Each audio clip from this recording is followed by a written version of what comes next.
What's up, everybody? Welcome to World's Finest, brought to you by the Comic Collectors Guild. I am your host, known as the Superman. My name is Jake. And I am Batman. You guys know me as Lee. And you guys know me as Jay. And I'm on with these two guys, and we're talking Batman v Superman this week.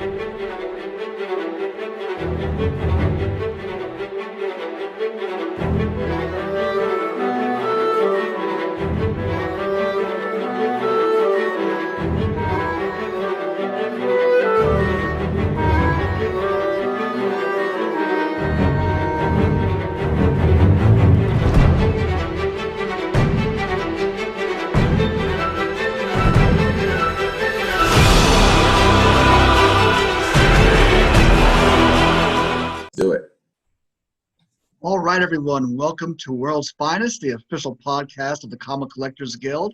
I'm your host, Lee, a.k.a. the Batman, and I'm happy to be here as always with my friend Jake. You guys know him as Superman. What's poppin', Jake? Hey, how's it going, guys? We have a very special guest with us here today on the show. We have Jay Towers. He is a morning radio host for Iheart Media. He's also a TV news anchor in Fox TV in Detroit, Michigan. You can also catch him appearing in Batman v Superman. Jay, how are you, sir? How are you guys? Thanks for having me on. You know, I do a Superman podcast, and we're always interviewing people. It's nice to be interviewed and have to do no work. Yeah, absolutely. We thought we'd turn the mic on you. Definitely, you're, I believe, Cape Wonder Superman podcast, correct? Right. Yeah, we do the legacy of Christopher Reeve because that was our earliest childhood memory and our influence and why we love Superman. But obviously, a Superman fan's a Superman fan, all versions. That's Absolutely. True. So very true. Yeah, well, we appreciate you taking some time for sure, man. Thank you. Well, let's get this thing started. I thought it would just be simple. Why don't you just introduce yourself and tell us a little bit about Jay? Yeah, so I've been a Superman fan since I was 3 years old. Superman the movie with Christopher Reeve was my earliest childhood memory. I saw it when I was 3. It was a winter of 1979, so it came out in December of 78. My parents took me to see it, and I was just blown away by it. And for me, it was just that connection to happiness from my childhood. And if it's funny, you look through photo albums through my entire life and you just see some form of that Superman in my life. And I went on to do radio since I was 14 years old in New Jersey, and then Philadelphia, Detroit. I've been here since 1999. And I've always had all the Superman stuff in my office. People know about the love and the obsession. And it led to a really cool opportunity to be in Batman versus Superman. And it was like a little by accident, and it was great. That's awesome, man. I would love to hear more about that. Before we begin, so Superman is the one, that was the entryway, it sounds like. Was that the entryway into the comic book world for you? Or were you kind of already, you were 3 years old, I guess. You really weren't reading or perusing a lot of comics at that time.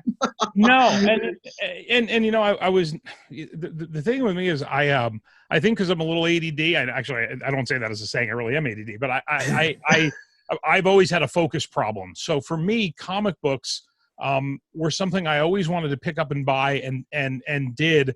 And I always had a focus problem going, reading, like really staying focused, reading them. So I loved Superman comics because of the pictures and the colors and some of the story. But for me, those movies, and then the Super Friends on Saturday morning, those were just, I loved Batman and Robin, the Adam West and Burt Ward Batman and Robin. So I grew up on superheroes, and I loved film and television superheroes. And I always weaved comic books in along the way. But I never claimed to be a big comic book guy because I feel like I just can't keep up. I talk to guys and they're like, don't you know this issue and this and that? I have no idea. I have those big books that, when they take like all the Superman comics from the 60s and put them into a book, and then the 70s, like I read those things. And but that's kind of my connection with comics. That's so awesome. I mean, and talking to you, it sounds like you had very much the same experience as I did. I definitely saw the Superman Christopher Reeve movie in the theater as well. Super Friends. I mean, I thought you were going to continue on down the line, but can you imagine where we are at this day and age? Did you ever think this is where we'd be when we were just dying for thirst or so hungry for any type of visualization that we had, a representation, you know what I mean, from comics to the screen? We had the Superman movies, the Incredible Hulk show, the Spider-Man TV show even.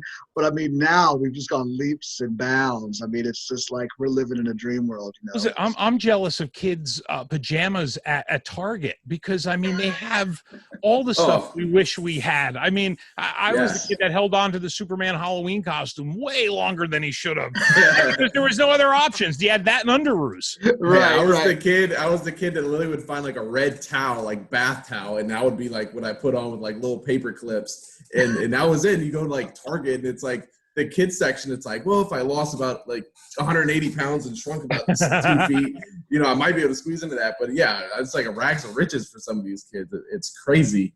Mm-hmm. But one thing, obviously, a standout thing. What an experience being able to be in Batman v Superman, a movie that I love, and is, I think, for any DC fans to see both of these iconic titans on screen at the same time was just truly a dream come true. But I guess to kind of start out, what was that experience like, and just how awesome was it to be on that set? Well, there was in 2008. They started up a Michigan film incentive. So you were going to get a big tax break if you came to Michigan and film movies. And I know we did that Oz movie here and some Transformers movies. And so when they announced Superman, we became pretty good friends with a casting director. When I say friends, there was a casting director that knew that if you wanted to get people out and get a lot of extras, you needed to go on the radio and go on television. So I met her that way. And she came in as a guest one day, and she just simply said, we're filming a big, action sci-fi movie here, and we need extras. And I had a feeling it was Batman v Superman, and she went on TV with me, and as a joke, I had Superman socks on, and I said, hey, listen, I mean, nobody knows more about this. Look at my office, and we showed some pictures on television of just my office in the Iheart building, and I guess Zack Snyder was in town scouting at the time, and he knows Mary Ellen well, and he just said, he's a fan, put that guy in the movie.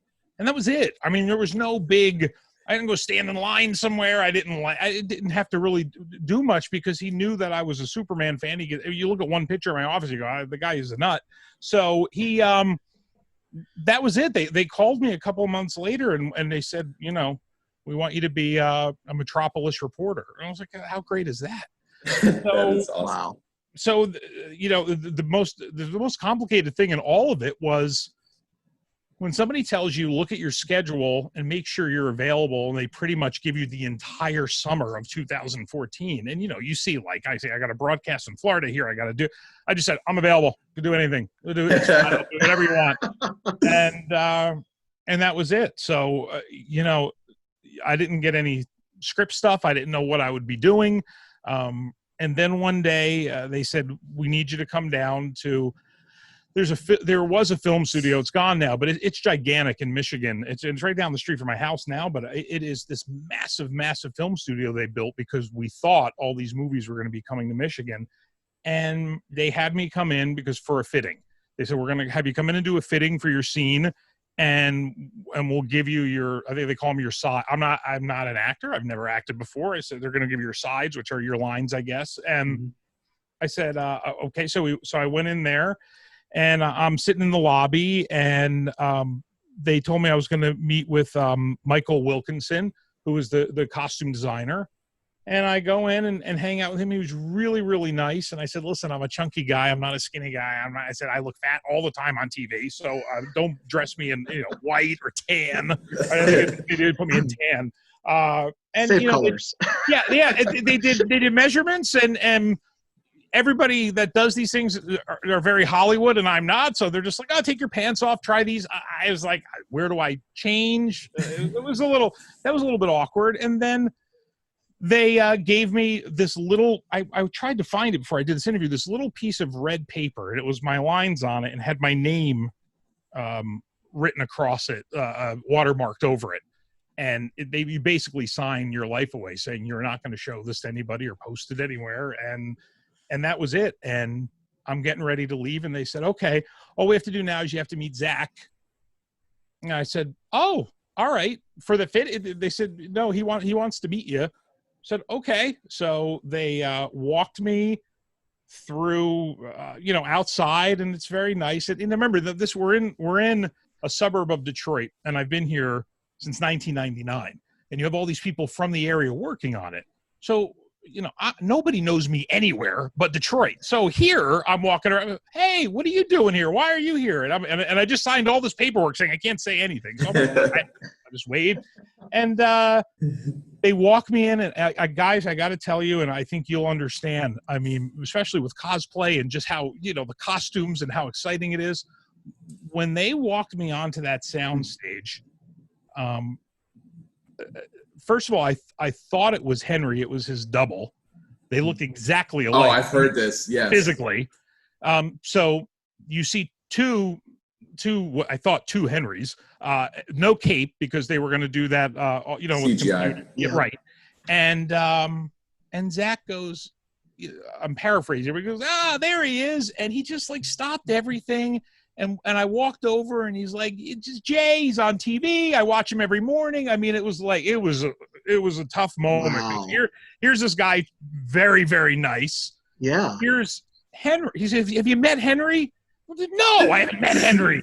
So Henry, come on. So they were filming the scene where they were fighting, where Batman and Superman were fighting in the building. Oh, there you go. In the train station in Detroit. So they were filming that scene, and Henry comes over and he has a little saucer and a little cup of tea. He goes, oh, it's lovely to meet you. And just real sweet, nice guy. I'm like, I don't even know. To this day, it's still one of those experiences. And he said, listen, you can't talk about anything. I said, I won't. He goes, don't put anything on your TV show. I said, I won't. And he said, you probably, I looked at your office because you probably got picked on a lot for being such a big Superman fan. I said, yeah. He goes, it just paid off today. I said, wow. And he said, do you have any kids? And I said, yeah, I've got a daughter. And he said, well, he goes, it's not going to be a lot, but you'll get a check for this for the rest of your life. And then she'll get it. And I thought that was pretty cool. The check's nothing now, but right. And that was just the costuming day and the and meeting Zach. Well, that's so cool because you hear all these stories about, I mean, first of all, been a Superman fan forever. So for you to be able to actually go and to be on the set, I mean, that's just freaking so awesome in its own.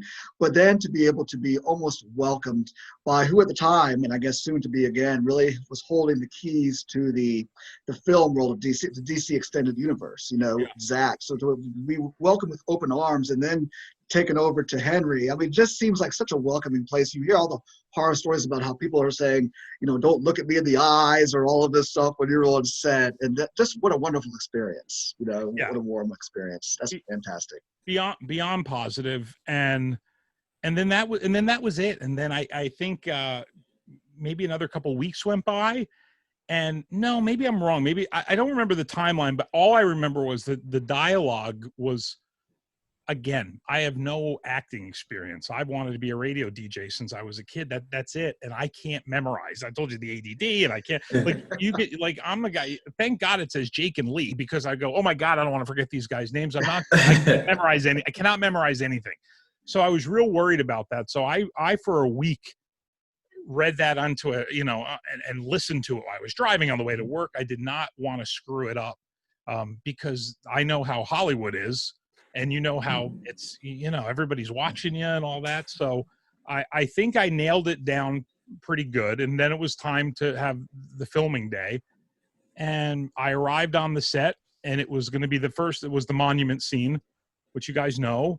Mm-hmm. It was cool. It was out in a big, gigantic, abandoned parking lot.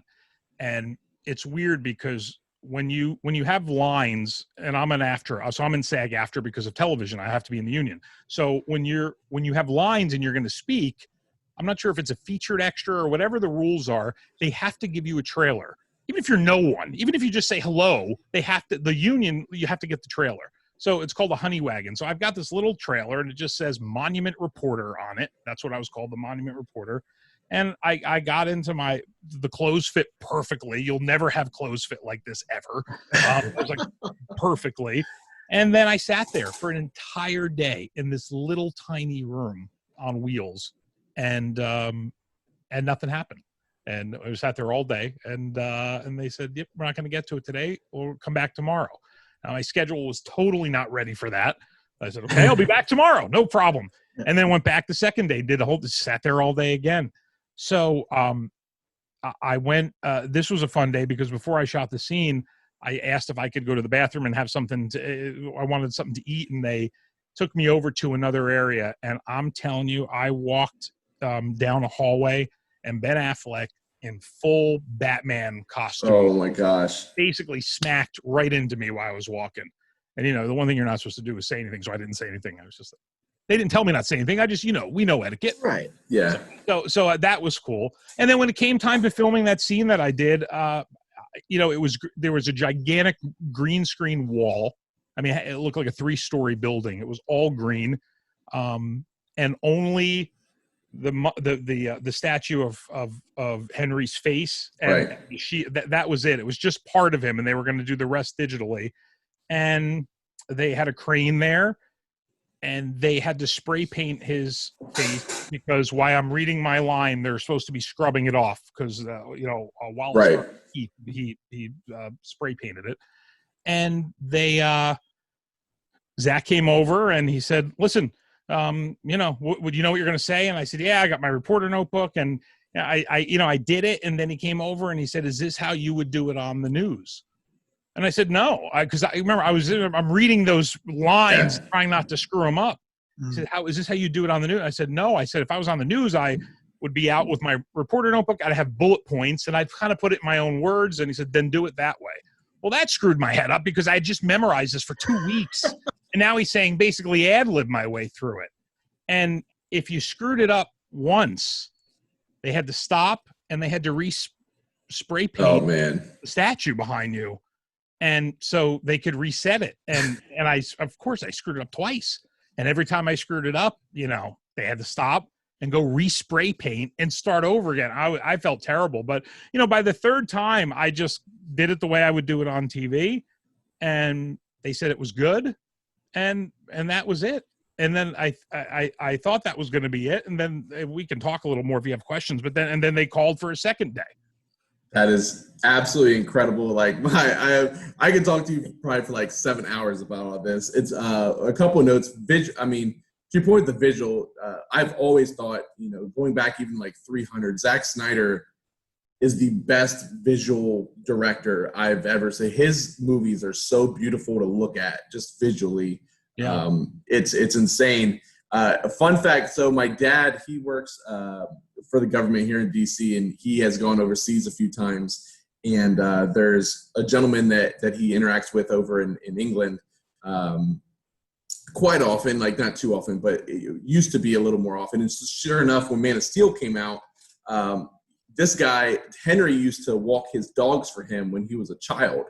When Henry was a child, and he would just rave like that guy who's the new Superman. Like he used to walk my dogs, and they're like he's the nicest guy. Like when he comes back, like he's just super polite and down to earth, and he's jacked, and all the girls follow him everywhere. But he's just a really cool guy. So and I know you mentioned the cosplay. Obviously, like you see me do Superman, and even in that, like when you put the suit on, like everybody gets so weird and like giddy around you, just like, oh, so I can't even imagine what it was like to actually see him like on a movie set in that suit and just like having butterflies. Like, it's not like, oh, I see Henry. It's like that's Superman right there. Like that's him.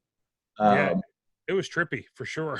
Yeah. And one question I have, I've always said with Ben Affleck's been my favorite Batman in movies, point blank, period. One thing I've always mentioned with him is, to me, Batman, what makes him special is, he's terrifying. He can beat everybody, not just intellectually, but with his fists also. And because of that, you need to be a big, brooding guy. And part of my problem with like Michael Keaton, as well as he plays that character, he's, kind of short, not really the guy you would think would just be able to beat.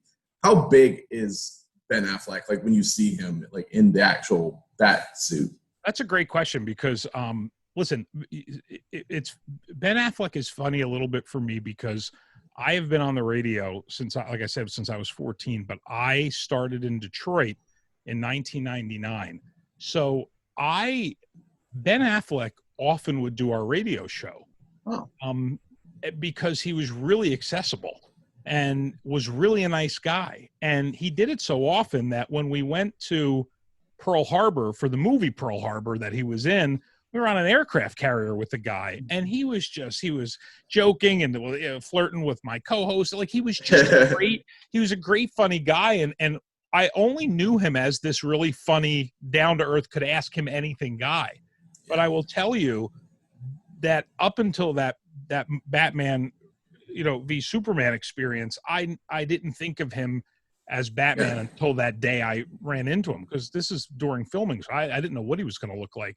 And he just looked massive. I mean, he looked massive. I mean, tall and I mean, here he is in the full cape, and it was obviously he was dressed for a fight scene because he looked like he had been beat up. But that's what I was most taken by, was how big he was. Wow. I mean, hey, you know what?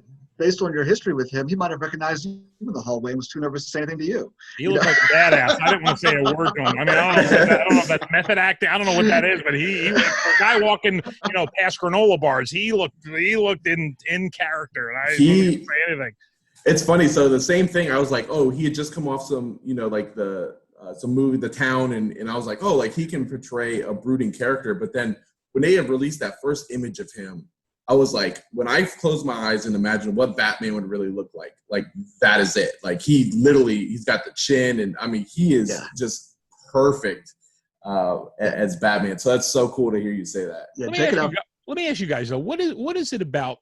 Maybe sometimes I feel like I'm not either, and I feel like this way sometimes with Star Wars too. I'll go see a Star Wars movie and think it's great, and then I immediately go online and it's like, oh, I guess everyone hated it. I liked it. So I like Ben Affleck. I like Henry. I like those guys. I like that. I like those characters. Like I said, I'm a Christopher Reeve Superman guy, and that was my childhood. But these characters have to move on. What was the big issue with Ben Affleck with fans, do you guys think? Like, what was the problem that fans didn't like? I think it went a little deeper than that, because really Ben had just clawed himself out of that Hollywood exile. With The Town. You know what I mean? So I think it had a lot of that stigma that was still from that. He had just really redeemed himself with The Town and then Argo. And then I think right after that, his next film was Batman versus Superman. So I think it was a lot about that. Now, I think that a lot of that hate towards Affleck as Batman was when he was first cast, based on a lot of the things, like I said, the stigma and all of that. Right. But I do believe that the crowd, the fans, have come around, and just when they saw, like Jake said, saw him in the suit. I mean, to me, I don't know if you've listened to us before, but Jake and I both agree that Affleck is the best Batman that I've seen on screen. I could very well say the same thing about Robert Pattinson here in a year and a half or whenever that comes out. You know what I mean? I'm sure he'll have his distinct take on it as well. But no, I think it had a lot to do with that, and just maybe he was a pretty boy, and he was known for dating all these girls and things like that. And I think it was just a bunch of that. But I think that might have went away once the movie actually came out, because he was really, besides yourself as the TV anchor on the show, in the movie, he was really one of the best things about the movie. When people, I was just watching, like, where's that news guy again? I know. Him on the screen. I know. I was like, he's going to be in Justice League. I know. Yeah, I mean, for me to answer that too, I think part of the problem, to your point, and Star Wars does it too, is we all have our own versions in our head, and you rush to conclusions like, oh, this is the movie I want. And regardless of whatever else you get, like, you're going to be disappointed because you only want it to be a certain kind of way, or you want this person to be your Batman or Superman, or, even Wonder Woman. I remember when Gal was first cast. I mean, she was ripped apart for Wonder Woman for being too skinny and all this. Like, just give her a chance and just relax. I mean, the same with Robert Pattinson. You know, people are like, oh, the kid from Twilight. And I'm like, have you seen his other movies that he's done over the last 10 years? Like, he's an incredible actor. And you just got to, obviously, these, you know, especially like Zach, like, he has a vision on who he wants, what he's looking for. He knows what he's looking for. Like, just trust his judgment and don't just jump to these conclusions. And the best analogy I can give is when they cast Heath Ledger as Joker, people hated that casting. And then, you know, now it's arguably, people say, the greatest performance in the history of cinema. So it's like, you know, I just think people jump way too quickly to what it is. I agree. And I think that too also, and I should have said this before, is I think that the Bale films, the Nolan films, were so well received. And I think people were holding out hope against hope that there was going to be somehow, some way that Bale was going to be back as Batman, especially when it had been known that he'd been, you know, the story they were going with it, he'd been around for 20 years in Gotham and all of this and all of that.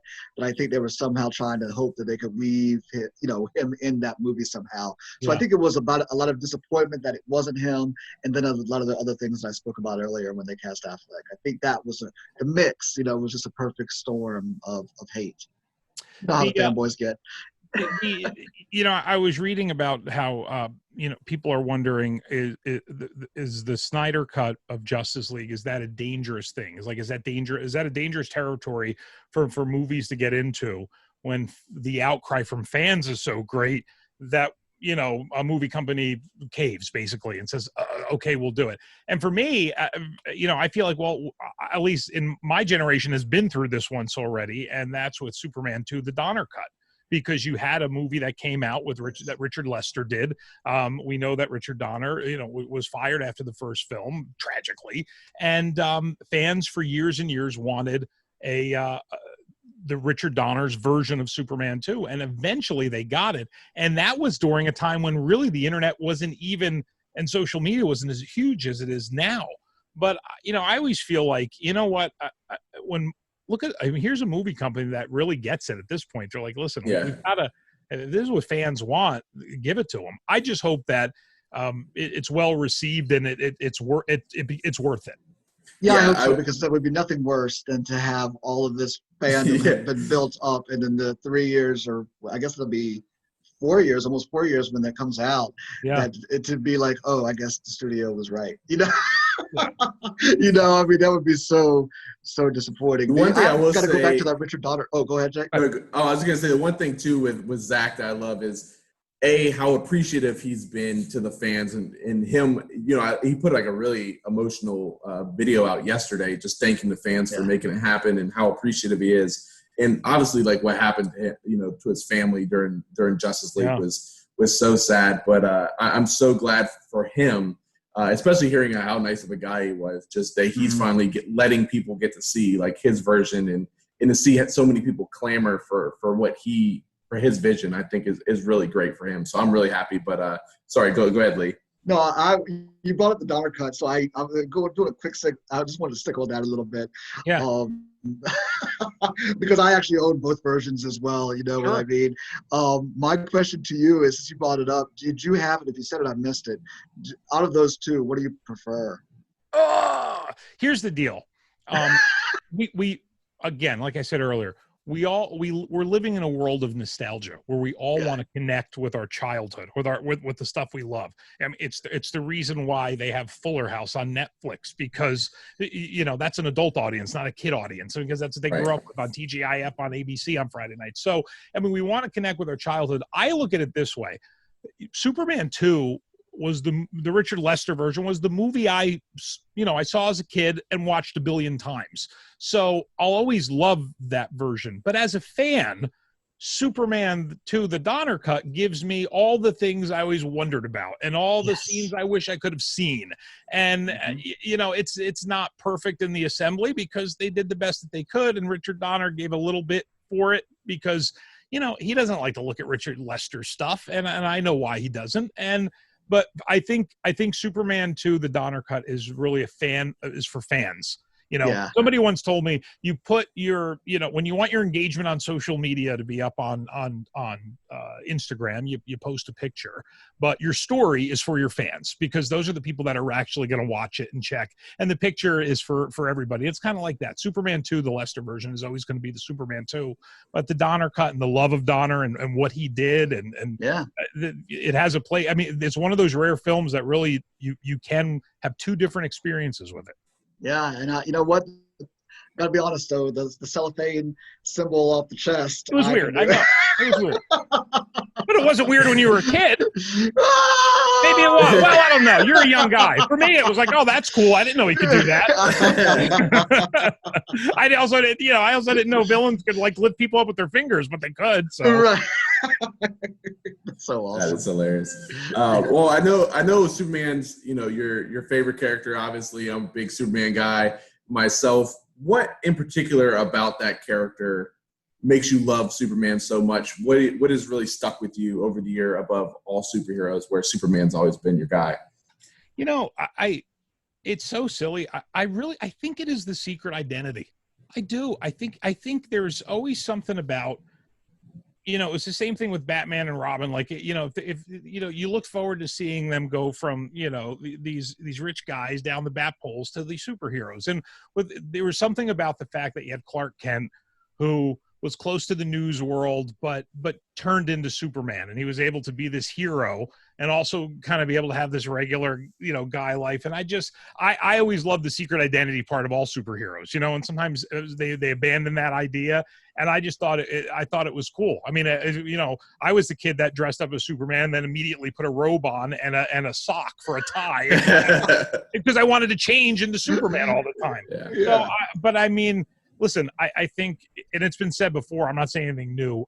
When you think of America and you think of what we are, it's like, it's apple pie, it's baseball, it's Superman, it's Mickey Mouse, it's Santa Claus. I mean, you have those things that they're iconic in your brain things. It's America to me. So that's what I love. I love it.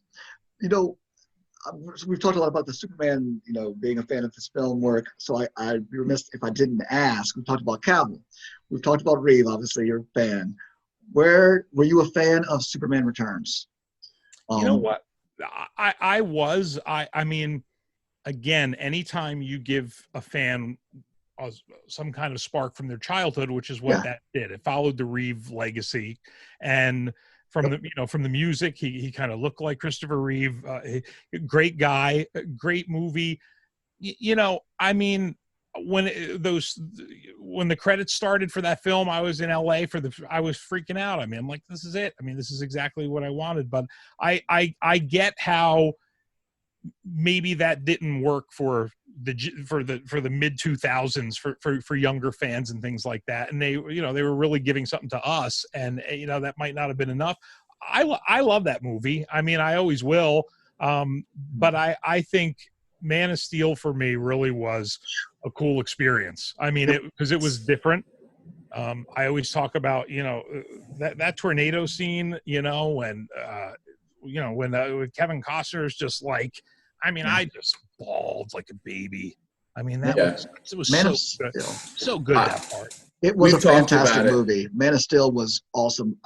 We both loved that movie. One of the best. I don't understand that little hate or why it didn't do better, honestly, as well. You know what I mean? Why it didn't really spearhead the universe. But I think, go back to Superman Returns a bit, I think that would have been, I think it was a great movie also. And I think Brandon Routh he did what he was hired to do. He reminded you of Christopher Reeve. And I don't think it was the problem that it was a carryover from Christopher Reeve's story. I think it was just too slow. I agree. Too boring. I think if they could have done, like Bryan Singer said, he was going to go Wrath of Khan. His plan was to go, he used that term. He was going to go Wrath of Khan in the sequel. And I think, unfortunately, Brandon just didn't get that chance because I really think he could have done a good job. So I think it was more along the lines of it was just a slow-moving film as opposed to being the continuation of the Reeve films. But Henry Cavill, so far, the best. Man of Steel, the best Superman movie we've ever seen. I love it as well. Yeah, for me, I've made a case it's the most underrated superhero, and maybe even film I've ever watched. Where I get all film is subjective, and I am totally fine with people, but I do not get the hate on that movie at all. I think the way they grant the way he was able to visualize what it would actually be like for somebody to go through these experiences, even like the classroom scene when he's a kid, like how freaked out you would be if all of a sudden you started to see like through people and how scary that would be. And I just thought he nailed it. Like, I thought they absolutely nailed it. So obviously we got the big news today that, obviously Henry Cavill sounds like it's going to be coming back. You get the magic wand and get to, basically visualize what this character is going to do. Do you want to see him appear maybe in like a cameo role, like in Black Adam or Shazam 2? Or is there a particular like villain you'd like to see him go up against in maybe like a Man of Steel 2? How would you approach, going with this character moving forward?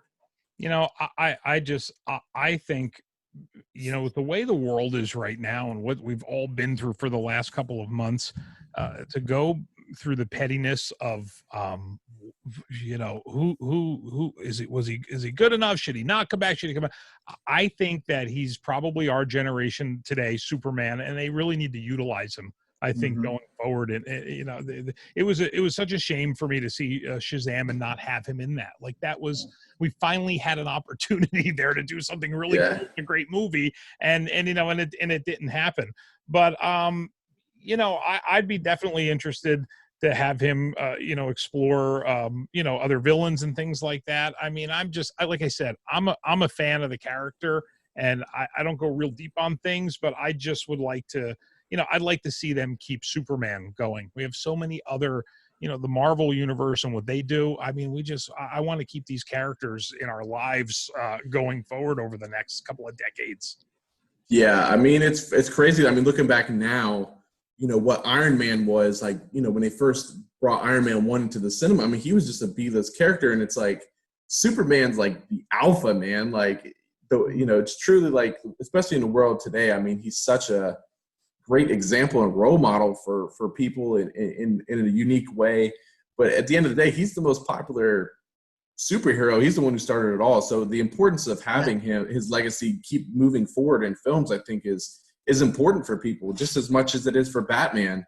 I know Batman for a lot of people is more popular and just maybe more relatable because he's a normal guy. But to me, it was, for a while there, I thought it was a real travesty that we may not get more Superman, and maybe they'll focus on Supergirl, and she's a great character, but I'm like, it's just not the same. Like, there's only one Kryptonian I care about on the screen, and that's Superman.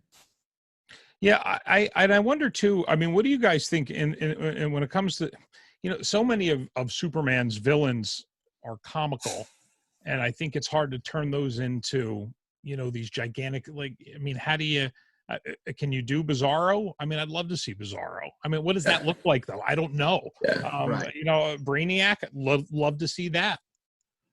Brainiac's who I would like to see. If I had to pick a one villain, just because the Injustice 2 video game, I don't know if you've gotten a chance to play that, but the way they use Brainiac in that storyline is more of a dark, kind of a conqueror. He reminded me a little bit of Ultron in the Avengers world, but I think it would be a unique twist on Superman, and you could do a little version of like All-Star Superman or some of the Injustice versions of Superman, and you could really make an interesting story there. But to your point, I think it's shown because we keep seeing like Lex and Zod used almost repeatedly, whenever you get a Superman role. And it's also just because he's so freaking powerful. It's hard to, find a guy where it's not just like a fight that's over in 2 seconds. One thing I would be curious, I don't know how deep you are into like the DC world or anything like that, but a recent very big comic run is Doomsday Clock, where we see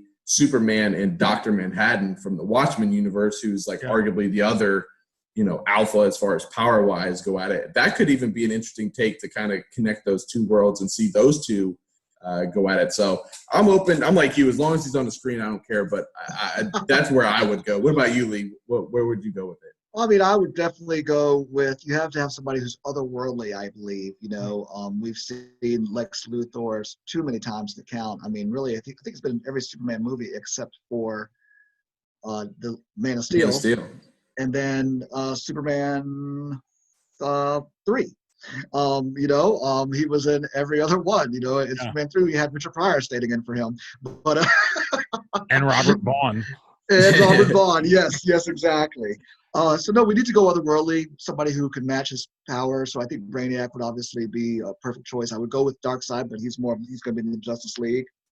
But somebody who's like that, somebody who can actually match him.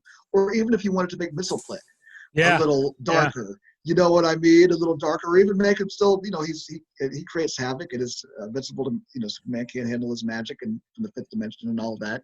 I don't know. I mean, there's definitely other characters in his, out of his nemesis that we could see besides Lex. I want to say too that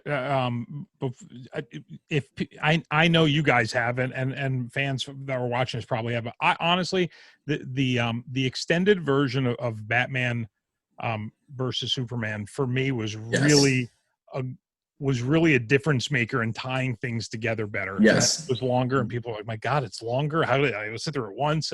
But I really feel like that, and it's not because they put me in a second scene, but I feel like it is that movie tied a lot together and was such a better telling of. I just think if you go back and revisit that film and watch that version, give yourself a day to watch it, and I think you'll really be excited by it again because it does psych you up. Oh, it's a good movie. So I would love to know, and it sounds like you wouldn't have even known maybe, but I guess really the pressure and the interference with the studio didn't really start until Justice League.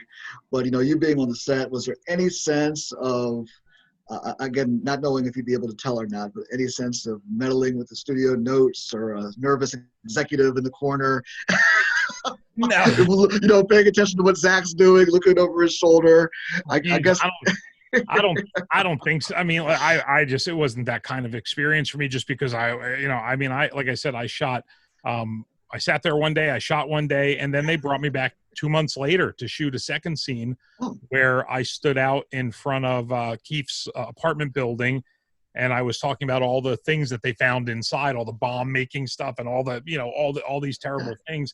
And I thought it was interesting that, I wish I could remember the guy's name, but I said to him, so how is this going to work? And he said, make sure everything you do a nice pad before and after. He goes, because we don't take the TV screens and put it in, we don't put a green screen up there and superimpose it. He goes, we actually run the footage in real time. So when the actors react to you talking, they're actually watching it. It's not something we add in post-production. So that second scene has me talking about this building, and there's Lois sitting, on the couch watching it, and I'm on the television, and it's, they kind of fade in, and then you see Lex on top of the building, and you hear my voice echoing in his head.